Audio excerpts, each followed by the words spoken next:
ನಮಸ್ತೆ friends, welcome to my cooking channel.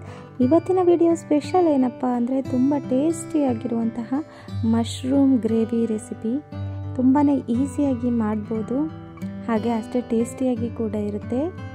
Same ರೆಸ್ಟೋರೆಂಟಲ್ಲಿ ನಮಗೆ ಯಾವ ರೀತಿ ಟೇಸ್ಟ್ ಇರುತ್ತೆ ಅದೇ ರೀತಿಯಾಗಿ ನಾವು ಮನೆಯಲ್ಲೇ ಮಾಡ್ಕೋಬೋದು. ಹಾಗೆ ನಾನು ಯಾವ ರೀತಿ ಮಾಡ್ತೀನಿ ಅಂತ ತಿಳಿಸ್ಕೊಡ್ತಾ ಇದ್ದೀನಿ ಈ ವಿಡಿಯೋದಲ್ಲಿ. ಬನ್ನಿ ವಿಡಿಯೋ ಸ್ಟಾರ್ಟ್ ಮಾಡೋಣ. ಮೊದಲನೇದಾಗಿ ನಾನಿಲ್ಲಿ ಒಂದು 1/4 kg ಆಗುವಷ್ಟು ಮಶ್ರೂಮ್ ತೊಗೊಂಡಿದ್ದೀನಿ. ಅದಕ್ಕೆ ಅರ್ಧ ಟೇಬಲ್ ಸ್ಪೂನ್ ಆಗುವಷ್ಟು ಅಚ್ಚ ಖಾರದ ಪುಡಿ, ರುಚಿಗೆ ತಕ್ಕಷ್ಟು ಉಪ್ಪನ್ನು ಸೇರಿಸ್ಬಿಟ್ಟು ನಾನು 1 ಹೋಳು ನಿಂಬೆಹಣ್ಣನ್ನು ಹಿಂಡ್ತಾ ಇದ್ದೀನಿ. ಇದು ಸ್ವಲ್ಪ ಉಪ್ಪು ಹುಳಿ ಖಾರ ಹಿಡೀಲಿ ಅಂತ ಈ ರೀತಿ ಮಾಡ್ತಾ ಇರೋದು. ಇದ್ರ ಜೊತೆಲಿ ನಾನು 1 ಟೇಬಲ್ ಸ್ಪೂನ್ ಆಗುವಷ್ಟು ಕಸೂರಿ ಮೇಥಿನ ಈ ರೀತಿಯಾಗಿ ಕ್ರಷ್ ಮಾಡಿ ಹಾಕ್ತೀನಿ. ಹಾಗೆ ಇದನ್ನು ಒಮ್ಮೆ ನೀಟಾಗಿ ಮಿಕ್ಸ್ ಮಾಡ್ತೀನಿ. ಉಪ್ಪು ಹುಳಿ ಖಾರ ಎಲ್ಲನೂ ಹೊಂದ್ಕೊಳ್ಳೋ ಹಾಗೆ, ಮಶ್ರೂಮ್ಗೆ ಎಲ್ಲದಕ್ಕೂ ಹಿಡಿಯೋ ಹಾಗೆ ಈ ರೀತಿಯಾಗಿ ಮಿಕ್ಸ್ ಮಾಡಿಬಿಟ್ಟು ಸೈಡಲ್ಲಿ ಇಡ್ತೀನಿ. ಹಾಗೆ ಒಂದು ಮಿಕ್ಸಿ ಜಾರ್ ತಗೊಂಡಿದ್ದೀನಿ.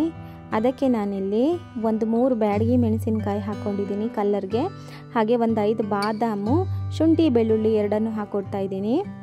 1 ಇಂಚ್ ಆಗುವಷ್ಟು ಶುಂಠಿ, 5 ರಿಂದ 6 ಬೆಳ್ಳುಳ್ಳಿ ಹಾಕಿದ್ದೀನಿ. ಹಾಗೆ 1 ಹಿಡಿ ಆಗುವಷ್ಟು ಪುದೀನ ಎಲೆಗಳು, ಹಾಗೆ 1 ಹಿಡಿ ಆಗುವಷ್ಟು ಕೊತ್ತಂಬರಿ ಸೊಪ್ಪನ್ನು ಸೇರಿಸ್ತಾ ಇದ್ದೀನಿ. ಹಾಗೆ ಇಲ್ಲಿ ನಾನು 1 ಈರುಳ್ಳಿಯನ್ನು ಕೂಡ ಈ ರೀತಿಯಾಗಿ ಉದ್ದುದ್ದವಾಗಿ ಸ್ಲೈಸ್ ಮಾಡಿ ಹಾಕೋತಾ ಇದ್ದೀನಿ. ಹಾಗೆ 2 ರಿಂದ 3 ಟೊಮೆಟೊನು ಕೂಡ ನಾನು ಇದಕ್ಕೆ ಸೇರಿಸ್ತಾ ಇದ್ದೀನಿ. ಇಲ್ಲಿ ನಾನು ಯಾವುದನ್ನು ಹುರಿತಿಲ್ಲ, ಹಾಗೆ ಹಸಿಯಾಗಿಯೇ ಸೇರಿಸ್ತಾ ಇದ್ದೀನಿ. ಹಾಗೆ ಇದನ್ನು ನಾನು ತರಿಯಾಗಿ ರುಬ್ಕೊಂಡು ಬರ್ತೀನಿ, ನೀರು ಹಾಕದೆ. ಇದಾದ ನಂತರ ನಾನಿಲ್ಲಿ 1 ಏಲಕ್ಕಿ ಸೇರಿಸ್ತಾ ಇದ್ದೀನಿ. ಹಾಗೆ 5 ರಿಂದ 6 ಲವಂಗ, ಹಾಗೆ ಸ್ವಲ್ಪ ಜೀರಿಗೆ, 4 ರಿಂದ 5 ಕಾಳು ಮೆಣಸನ್ನು ಹಾಕ್ಬಿಟ್ಟು ಈ ರೀತಿಯಾಗಿ ರುಬ್ಕೊಂಡು ಬರ್ತೀನಿ. ಇಲ್ಲಿ ನಾನು ನೀರನ್ನು ಬೆರೆಸಿಲ್ಲ. ಹಾಗೆ ನಾನು ಇದನ್ನು ಗ್ರೇವಿ ಮಾಡ್ಕೊಳ್ಳಿಕ್ಕೆ 1 ಬಾಣಲೆ ತಗೋತಾ ಇದ್ದೀನಿ.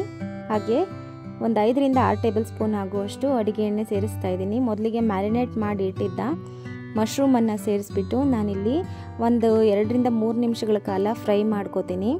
ನೋಡ್ತಾ ಇದ್ದೀರಲ್ವ, ಇಲ್ಲಿ ನಾನು ಯಾವುದೇ ನೀರನ್ನು ಬೆರೆಸಿಲ್ಲ. ಹಾಗೆ ಇದನ್ನು ನಾನಿಲ್ಲಿ ಮಿಕ್ಸ್ ಮಾಡ್ಕೋತಾ ಇರೋ ಹಾಗೆಯೇ ನೀರು ಬಿಟ್ಕೊಳ್ಳುತ್ತೆ. ಮಶ್ರೂಮಲ್ಲಿರುವಂತಹ ನೀರು ನೀಟಾಗಿ ಬಿಟ್ಕೊಂಡು ಅದು ಆವಿ ಆಗೋವರೆಗೂ ನಾವಿದನ್ನು ಫ್ರೈ ಮಾಡ್ಕೋಬೇಕಾಗತ್ತೆ. ನಾನು ಮೊದಲಿಗೆ ನೀರು ಸೇರಿಸಿರಲಿಲ್ಲ, ಮಶ್ರೂಮಲ್ಲಿರುವಂತಹ ನೀರಿನ ಅಂಶನೇ ಬಿಟ್ಕೊಂಡಿದೆ. ಹಾಗೆ ಇದರಲ್ಲಿರುವಂತಹ ನೀರಿನ ಅಂಶ ಆವಿಯಾಗಿಬಿಟ್ಟು ಎಣ್ಣೆ ಅಂಶ ಎಲ್ಲ ತೇಲ್ಬೇಕು. ಆ ರೀತಿ ಆಗೋವರೆಗೂ ನಾವು ಇದನ್ನು ಹುರ್ಕೋಬೇಕಾಗತ್ತೆ. 2 ರಿಂದ 3 ನಿಮಿಷಗಳ ಕಾಲ ಹುರ್ಕೊಂಡ್ರೆ ಆಯಿತು. ಈ ಟೈಮಲ್ಲೇ ನಮಗೆ ನೀಟಾಗಿ ಬೆಂದಿರುತ್ತೆ. ಸೊ ಇದನ್ನು ನಾನು ಒಂದು ಪ್ಲೇಟ್ಗೆ ಶಿಫ್ಟ್ ಮಾಡ್ಕೋತಾ ಇದ್ದೀನಿ. ತುಂಬ ಬೇರೆ ಬೇರೆ ರೀತಿಯಲ್ಲೆಲ್ಲ ಮಾಡ್ತಾರೆ ಮಶ್ರೂಮ್ ಗ್ರೇವಿ, ಆದರೆ ಇದಂತೂ ತುಂಬಾ ರುಚಿಯಾಗಿರುತ್ತೆ. ಈ ರೀತಿ ಕೂಡ ಒಮ್ಮೆ ಟ್ರೈ ಮಾಡಿ ನೋಡಿ. ಹಾಗೆ ಅದೇ ಎಣ್ಣೆಗೆ ನಾನು 1 ಬೇ ಲೀಫ್ ಹಾಕೋತಾ ಇದ್ದೀನಿ. ಸಣ್ಣದಾಗಿ ಹೆಚ್ಚಿರುವಂತಹ 1 ಈರುಳ್ಳಿ ಕೂಡ ಸೇರಿಸ್ತಾ ಇದ್ದೀನಿ.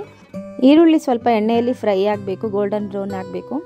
ಈರುಳ್ಳಿ ಗೋಲ್ಡನ್ ಬ್ರೌನ್ ಬಣ್ಣಕ್ಕೆ ತಿರುಗಿದ ನಂತರ ನಾನಿಲ್ಲಿ ರುಬ್ಕೊಂಡು ಬಂದಿರುವಂತಹ ಮಸಾಲೆನ ಸೇರಿಸ್ತಾ ಇದ್ದೀನಿ. ನಾನಿಲ್ಲಿ ಯಾವುದು ಈರುಳ್ಳಿ ಎಲ್ಲ ಯಾವುದನ್ನು ಹುರ್ಕೊಂಡಿಲ್ಲ, ಹಾಗಾಗಿ ಮಸಾಲೆಯಲ್ಲೇ ನಾನು ಇದನ್ನೆಲ್ಲ ಹುರ್ಕೋತೀನಿ.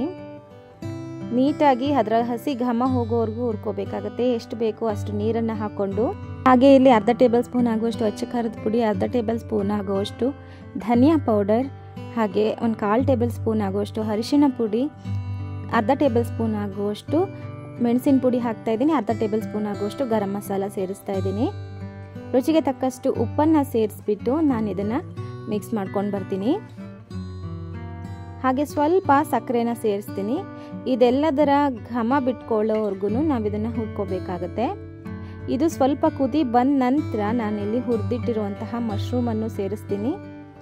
ಹಾಗೆ ಒಮ್ಮೆ ನೀಟಾಗಿ ಮಿಕ್ಸ್ ಮಾಡ್ತೀನಿ. ಇದು ಚೆನ್ನಾಗಿ ಬೇಯಲಿಕ್ಕೆ ಬಿಡಬೇಕು.